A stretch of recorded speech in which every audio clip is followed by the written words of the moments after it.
Dis-moi, oncle Michel, je suis allé récemment de Coulonges à Cerizay, et en sortant de Coulonges, cette longue ligne droite de la route m'a impressionné. Nos anciens étaient bien inspirés quand même. Oh, mais rassure-toi, cette ligne droite n'a pas toujours existé. Elle n'a même pas 2 siècles d'existence.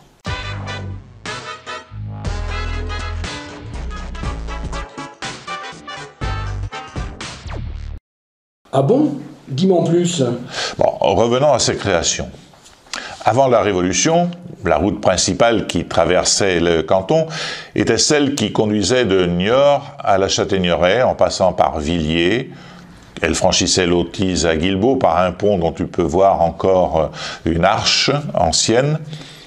Et puis elle passait à Coulonges et Beugnies et s'en allait vers la Châtaigneraie. En 1802, le préfet des Deux-Sèvres, Dupin, indiquait que cette route, enfin ce chemin plutôt, n'était praticable aux voitures, les voitures à cheval, après l'Autise, uniquement à la belle saison. Mais quand a-t-elle été construite alors? Eh bien, en 1833, le Conseil général a décidé de la construction d'un réseau de routes départementales. La route de Niort à Bressuire reçoit alors à ce moment-là le numéro 1. Cependant, dès 1821, le conseil municipal d'Ardin préconisait l'avantage de faire passer un tracé par Villiers, Ardin, La Chapelle et Sillé, car le trajet était plus court, il y avait moins de coteaux, le pont d'Ardin venait d'être réparé, et puis de nombreux villages se trouvaient sur le chemin, qui auraient contribué à leur prospérité. Bon, en somme, c'était le trajet supposé de l'ancienne voie gauloise de Saintes à Angers. Oui, on peut penser cela. Mais la découverte du charbon à Fémoreau dans ces années 20 est venue changer la donne. Et à ce moment-là, le préfet et le conseil général ont justifié leur choix par la facilité d'acheminer le charbon jusqu'à la ville de Niort. En tout cas, c'est un tracé bien rectiligne.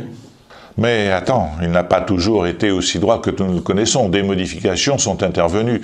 Ainsi, un peu avant l'an 2000, la route des Aurelles a été bien redressée et tu peux voir le tracé ancien sinueux qui permettait d'atténuer la pente. Il a quand même fallu du temps pour aller du projet à la réalisation, près de 30 années. Oui, j'ajouterais même que là aussi, aux environs de l'an 2000, on a rectifié le tracé, on a refait la ligne droite en sortant de Chambertrand, en passant par Guilbault et en remontant la pente en direction de Coulonges.